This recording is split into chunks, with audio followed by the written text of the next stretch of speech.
I'm Chang, Mayor of Taipei City. So first of all, I'd like to express my gratitude to the Harvard Kennedy School, the Bloomberg Foundation, and the Fairbanks Center for the invitation and arrangement. Of course, I'm also flattered that I'm more appealing than tonight's Red Sox game against Baltimore Orioles. Not everyone may be familiar with Taiwan, but we all certainly live in a world driven by TSMC technology. Not everyone may have visited Taipei, but I'm sure we've all heard of Din Tai Fung's dumplings, 小笼包. So Taipei is a wonderland. You can find bubble tea for only $2 US dollars. And you can have delicious fried chicken cutlet for only $3. And almost everywhere in Taipei. So you will soon realize that the people in Taipei are friendly, welcoming, accepting, a spirit that has been passed down for 140 years. Some have described the United States as a melting pot, while I believe Taipei is more like a hot pot. So have you ever tried hot pot for dinner before? I believe so, huh? So it comes with diverse ingredients and rich flavors. Young people come of age at the Confucius Temple in Taipei. The presidential office is a Baroque building left from the Japanese era. The Dutch and Spanish once came here seeking their roots. Southeast Asian immigrants and their second-generation descendants have become an important part of Taipei's population. And indigenous cultures are linked as far as New Zealand and Australia. This is a city that is both traditional and innovative, Eastern and Western, a truly diverse metropolis. As the mayor of this diverse and inclusive city, I would like to share with you a photo. So this is a cosplay photo of me as a character called Zoro from the Japanese anime, One Piece. And it was taken at the Taiwan Pride 2023. So before Taiwan became the first in Asia to legalize same-sex marriage in 2019, Taipei had already held our first Taiwan Pride back in 2003. To this day, you can still see the rainbow-colored tiles in front of Taipei City Hall, which is a symbol of our city's pride. A good hot pot offers you a variety of textures and flavors. Taipei is the same. Our friendliness and inclusiveness cultures allow individuals of different ages, genders, ethnicities, and cultures to live comfortably and to express themselves. So if you want me to sum up all of the above in one word, I would say democracy. Democracy is the DNA of Taipei. We continue to deepen our belief in democratic resilience, while some have described our democracy rambunctious. But I like to think of it this way. Democracy is like a spicy hot pot to people in Taipei. It's not perfect. Its spiciness may make you sweat. But you keep coming back for more. And if you dig in for more, you'll realize there's more in it. So we believe that democracy, freedom, and rule of law provide the bedrock for sustainable prosperity. Through the bonds of democracy, our hot pot remains ever fresh and never runs dry. This way of democratic living creates many connections between Taipei and the United States. For example, voters in Taipei often ask themselves former President Ronald Reagan's famous question, are you better off than you were 4 years ago? As mayor of Taipei, I have been impressed by former President Barack Obama's view that there's not a liberal America and a conservative America. there is the United States of America. This spirit is also a cross-party consensus within Taipei and the foundation of policy discussions. We may debate intensely, but we always move forward together. This is our robust democracy. The strong cultural ties between Taipei and the US are evident everywhere. Roosevelt Road, which connects many key official institutions, and National Taiwan University, is named in honor of President Franklin Roosevelt. The MacArthur Bridge, connecting Taipei with nearby Keelung City, commemorates General Douglas MacArthur. The former residence of the U.S. ambassador to Taiwan has become SPA, Taipei Film House, an arts and cultural hub, showcasing international cultural works. The former vacation retreat of the U.S. 7th Fleet Commander is now the Jingguo Qihai Cultural Park.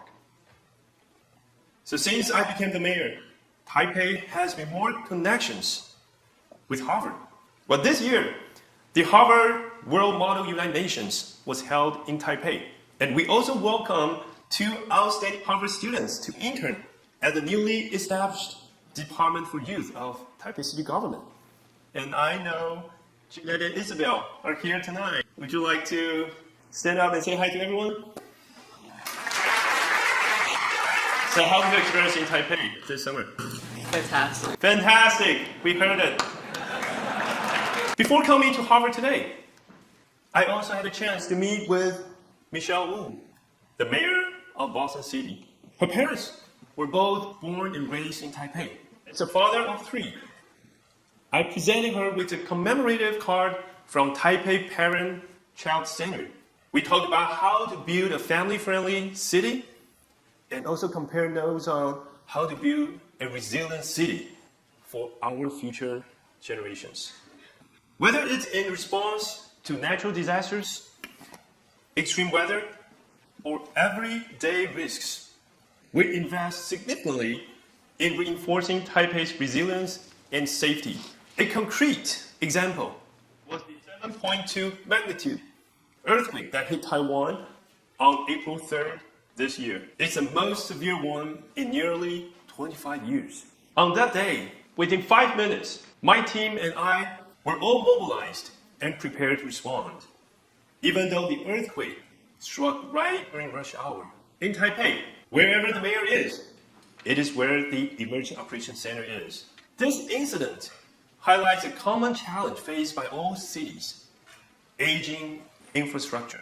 Let me share with you. Over 72% of Taipei's buildings are over 30 years old. There was a research report indicating that if a magnitude 6.2 earthquake strikes directly Taipei, more than 4,900 buildings would collapse. Earthquakes strike without warning, so urban renewal is essential for enhancing resilience. So since last year, we've rolled out 8 urban renewal policies, including an incentive measure called Disaster Resilient Urban Renewal that offers a 30% bonus floor area ratio for buildings that meet criteria in 4 design areas: earthquake resistance, green building, smart building, and accessibility. We hope this will encourage public participation in urban renewal and lead Taipei toward our dual goals of achieving net zero emissions and becoming a safer city by 2050. Another example I would like to share with you is Taipei's original drainage design. Only handle heavy rains of less than 78.8 millimeters per hour. It has become gradually unable to cope with heavy rains in extreme climates. After thorough research and discussion, I made a decision to allocate $200 million over the next 5 years for flood control projects. This will increase the city's rainfall tolerance by 13%, amounting to 88.8 millimeters per hour. We also focus on disaster prevention education, enhancing both the physical and mental resilience of the city. In addition, I believe that every great city is measured by how well it treats its pedestrians. through coordinated efforts across departments. We have designated this year as the Taipei's Year of Traffic Safety, aiming to reduce traffic fatalities by 10%. One notable example is the redesign of the traffic markings outside the baseball stadium in Taipei.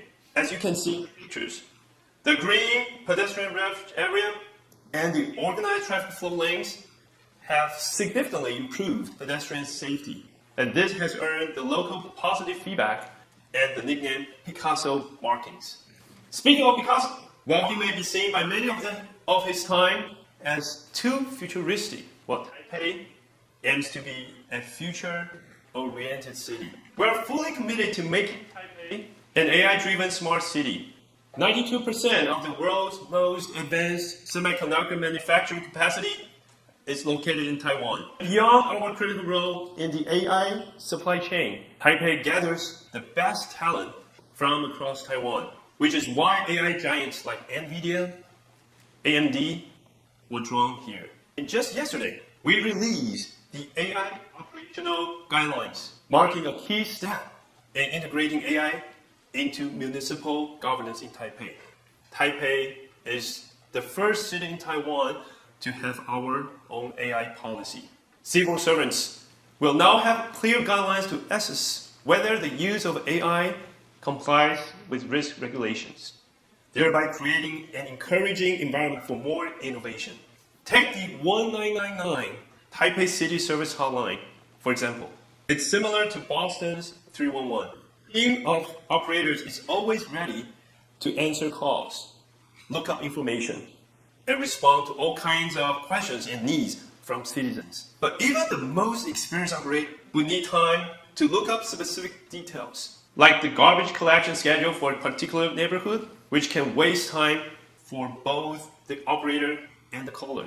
So starting this October, we're rolling out a new service that uses generative AI combined with the city government's database. When the citizen calls, AI will automatically recognize the speech, search for the answer, and provide the operator with accurate information in real time.